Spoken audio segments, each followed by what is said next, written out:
Hi, Math 2 students. We're going to go ahead and continue with some notes. So we are on page 21 of the packet, example E. So they gave us two functions. It says compare f of x, which is defined by this, to function g, shown in the graph. So this here is function g of x. What are the maximum values? Which function has a greater maximum value? So we talked about what maximum value means.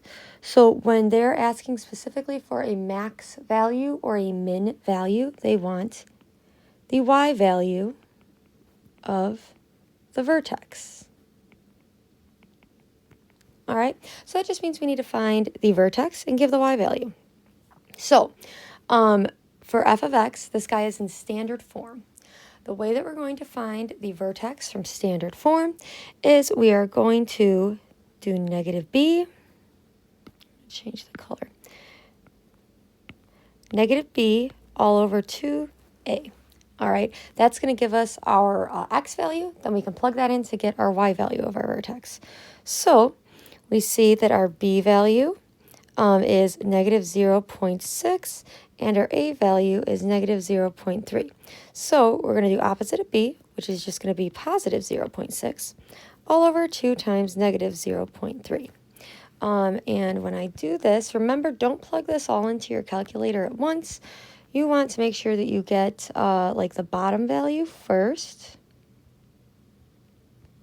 So we get negative 0.6 on the bottom and 0.6 on the top, which is just going to give us a negative 1.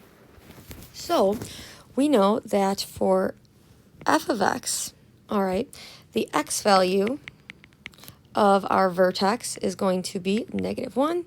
To find the y value of our vertex, we just need to plug that into the function. So we're going to do negative 0.3 times negative 1 squared minus 0.6 times negative 1. This toolbar is annoying. I don't know how to move it. Oh well. I can scroll up, I guess. And then minus 0.2. All right.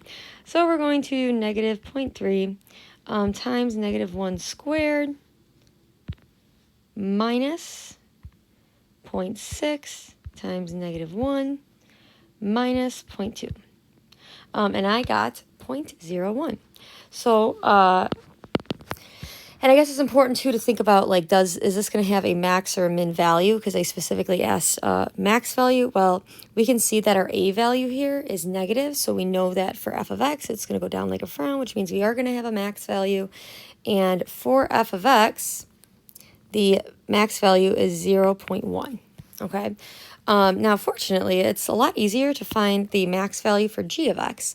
You can just visually see the max, which is going to be 3, 0. All right, because that's the coordinate. So the max value for g of x is 0. So which function has the greater maximum value? Right? If we look, we know that f of x has 0.1, so that is greater. So f of x is going to have a greater maximum value. All right, so now let's go ahead and take a look at example F. All right, so it says Mia tosses a ball to her dog. The function negative 0.5 x minus 2 squared plus 8 represents the ball's path. What does the vertex form of the function tell you about the situation? All right, well, what we're going to go ahead and do is, first off, I want you guys to look at what's going on with this quadratic in the picture, right? If we look at this quadratic, the ball releases right here, okay? And then it goes up and then down, all right? Now, if we look at the vertex, what does the vertex here represent in the context of this picture? Well, if you throw a ball up and then it starts to go down, this is going to be the highest point of the ball. So that's actually the answer. What does the vertex represent? It's going to be the highest point of the ball. Now it says, what does the standard form represent about the situation? So we're actually first going to go over how we get from vertex to standard form. So if we have negative 0.5 x minus 2 squared plus 8.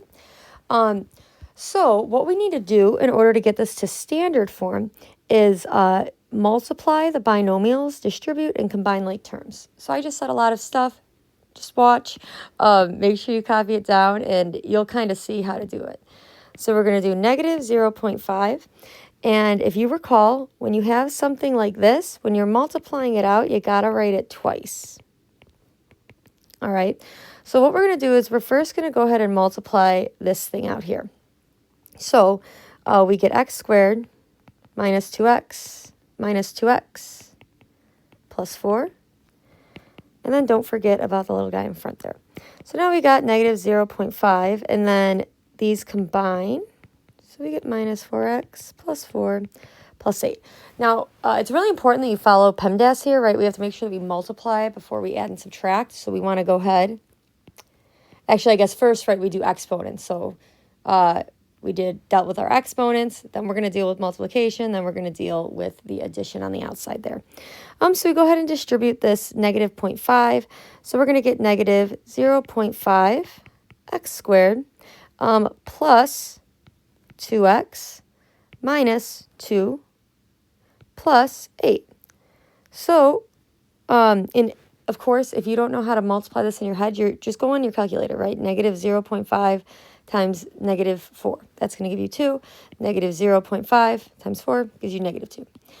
So then we combine like terms one last time. Negative 0.5 x squared plus 2x, and then we get a plus 6. So this is our function in standard form. All right. Now, is this defined by f of x? Yes, it is. All right. So it asks us, what does the standard form tell us about the situation? Now, we've talked about what the standard form tells us about the situation, right? The feature that we get just from looking at standard form is our y-intercept, okay? If we look here, what does our y-intercept represent? Well, that's going to be the height that Mia releases the ball.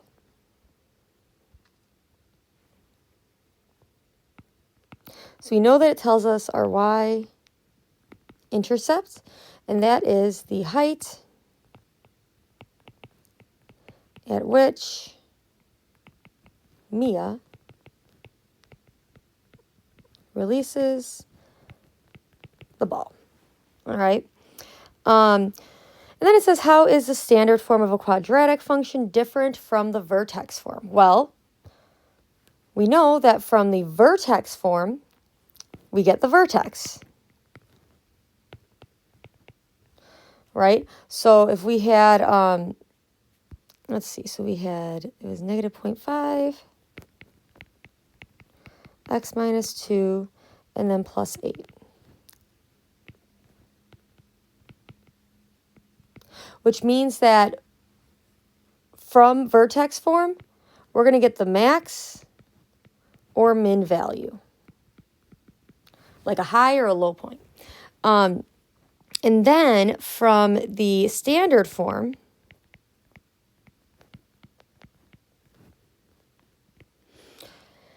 we get the y-intercept. All right. And we had, actually, I can just copy paste that, make my life easier. And from the standard form, essentially what we get is kind of the starting point. Right? Because you think about it in context, that's going to be our starting point here. Alrighty. Now go ahead and we're going to skip ahead here to number 3. All right. So number 3, it says a water balloon is tossed into the air. And it gives the height in feet of the balloon from the surface of the pool as a function of the balloon's horizontal distance from where it was first tossed. All right, so that's a lot of information, all right? But what it's telling you is it's giving you height. So your output is height. And then your input, right, as a function of the distance. So it's actually like the exact same thing that's going on here, right? We have distance and height. So it's going to be pretty much the same visual that we had in example F, right, where you're throwing something up and then it's going to come back down. And the X is going to represent your horizontal distance. Your Y represents your height. So it says, okay, so it's in the, okay, so we are throwing a balloon from the surface of a pool, okay, and it wants to know, will the balloon hit the ceiling 12 feet above the pool? Okay, well, we know, first off, this is when we throw something, right, it always goes whoop like that because of gravity. And that makes sense because this is going to be an upside down quadratic like that, right? And it's asking specifically, is the balloon going to hit the ceiling? Well, we don't know. Also, this is interesting that there's an inside pool, apparently. So we have to find out, right, is the 12-foot ceiling going to be above the max height or below? Is it going to hit the ceiling? Okay. So what we need to do is figure out what is our maximum height. Well, we know that our vertex is 4,9. So our max height, right, we know that our distance at our max height is 4, our horizontal distance, but our actual max height is 9, right? So is it going to hit the ceiling? No, it only goes up to 9 feet. All right.